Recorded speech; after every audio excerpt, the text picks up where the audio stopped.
பிரியரே கேளுங்கள். நிரோதத்தின் முடிவில் இருளானது பார்க்கப்பட்டதும் அவ்விருளின் தோற்றத்திற்கு முன்னதாக விகற்பமின்றி நீங்கள் மட்டுமே எஞ்சியிருந்து யாது ஒரு நிலை உண்டோ பரமானந்தத்தை கொடுக்கக்கூடியதான அந்த நிலையை சதா பாவனை செய்யுங்கள். ஏமசுடனுக்கு ஒரு டெக்னிக் கொடுக்குறா, யுக்தி.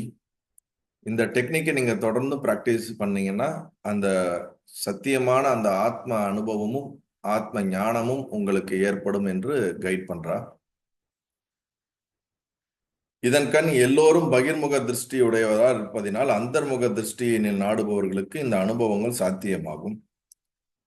விசாரம் அடங்கும் விடுவத்தில் அதுவாகவே விளங்குகிறது.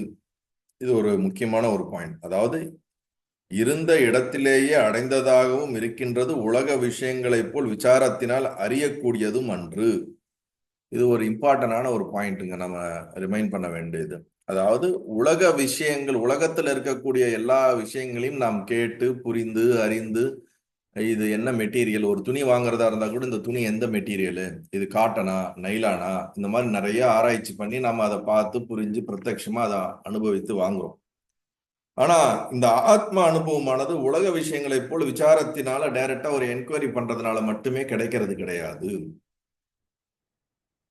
செல்ஃப் என்கொயரி ரமண மகர்ஷியும் சொல்றாரு, எல்லாரும் சொல்றீங்க. இப்ப வெறும் விசாரத்தினால கிடைக்கிறது இல்லைன்னு வேற சொல்றீங்க. அப்ப ரெண்டுக்கும் நமக்கு ஒரு கன்ஃபியூஷன் வரலாம். எந்த இடத்தில் விசாரம் முடிகின்றதோ, எந்த இடத்தில் விசாரம் பண்ணுவதற்கு இதற்கு மேல் இடமில்லாமல் போகின்றதோ அந்த இடத்துல நிதித்தியாசமானது உண்டாகிறது. இந்த நிதித்தியாசனத்தினுடைய முடிவில் தான் இந்த அனுபவம் அடங்குகிறது.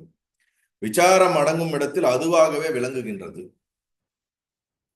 விசாரம் அடங்கும் இடத்தில், மனம் ஒடுங்கும் இடத்தில் இந்த கேள்விகள், சந்தேகங்கள், சம்சயங்கள் இவை அனைத்தும் எந்த இடத்திலே நமக்கு இந்த பாவனை, நான் சரீரம், நான் மனிதன், நான் ஒரு ஜீவன், நான்ற அந்த உணர்வு வந்து இந்த உடல் மற்ற அனைத்தின் மீது வைத்திருக்கக்கூடிய பந்தங்கள் அனைத்தும் விடுபட்டு நான் ஆத்மா என்ற அந்த அறிவு நமக்கு பரோட்சமாக விசாரம் செய்து வந்து விடுகிறது.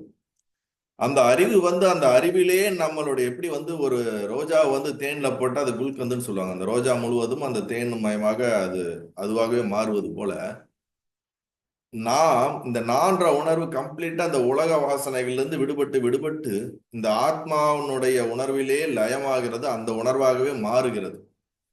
அந்த மாறுகிற இதைத்தான் நிதித்தியாசனம் என்று சொல்லுகின்றோம். அங்கதான் விசாரணை, இதுக்கு மேல சந்தேகமோ டவுட்டோ இல்லாத இடத்துல அந்த அனுபவமானது தொடங்குகிறது.